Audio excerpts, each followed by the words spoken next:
Hi, thank you for coming to our demonstration here at the Prahran market, and we're going to be showcasing the food from Prahran market that we bought fresh this morning. Also, we're going to be cooking in our Blanco oven, which is beautiful and smart. What I have here is a pizza base that I bought locally. I've also got some beautiful fresh buffalo mozzarella that you can see has a stringy texture to it, and that's the difference between a mozzarella and a buffalo mozzarella. It's going to melt beautifully over the top. I'm going to put some fresh tomatoes and last of all some basil on top. The Blanco oven is so easy to use. All we need to do is look for our auto cook symbol. That's a matter of turning to auto cook.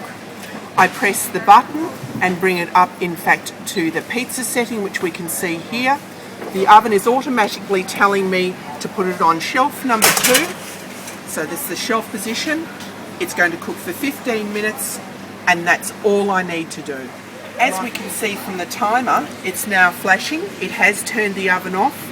That's my 15-minute cook of my pizza. Let's see, with the oven deciding for me how to cook, what type of result I'm going to get.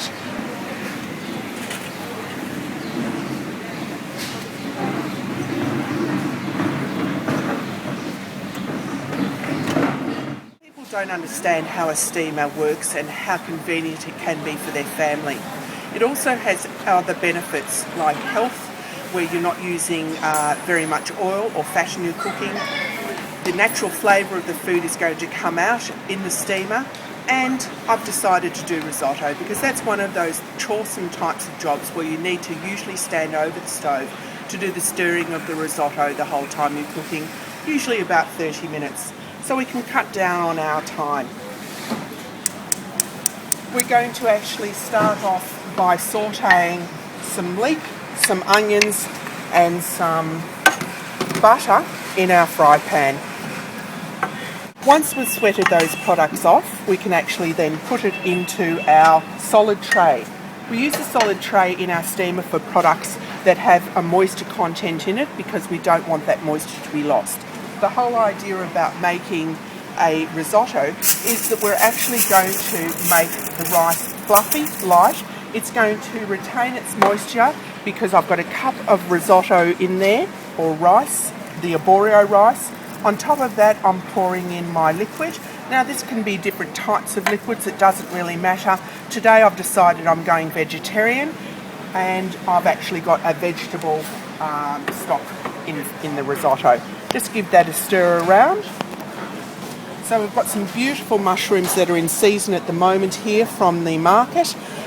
We've got some portobellos, we have some shiitake, and we also have some little button mushrooms. The easy way of using a steamer is we actually put water in our container here.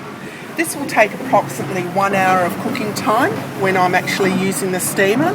So insert the water container into the steamer. In goes my risotto mixture. It's as simple as telling the steamer how long you would like the product to cook for. It automatically comes up with 100 degrees. It's going to produce steam, and it's suggested that my cooking time is 25 minutes. If I'm cooking something that may take longer, all I need to do is move the plus button to increase that, or I can always decrease the time by decreasing it using the minus button. This is actually starting from a cold start, so what's happening now is the steam is building inside the oven, and I don't need to look at that again until the actual timer rings and my 25 minutes is up. And there we have my risotto with that beautiful product that has steamed superbly, and my rice. So that's my mushroom risotto. Last of all, every family loves a dessert, and why not indulge them with your own dessert that you've made? This wonderful tart. I've actually not baked the pastry blind like I normally would, which means that I would need to pre-cook the pastry beforehand. I've saved time by just having a raw pastry base that I've made myself once again. I have a frangipani filling, which is an almond filling, and on top of that I didn't have time to do very much, so I had a wonderful jar of marmalade and I've put that on the top of my tart.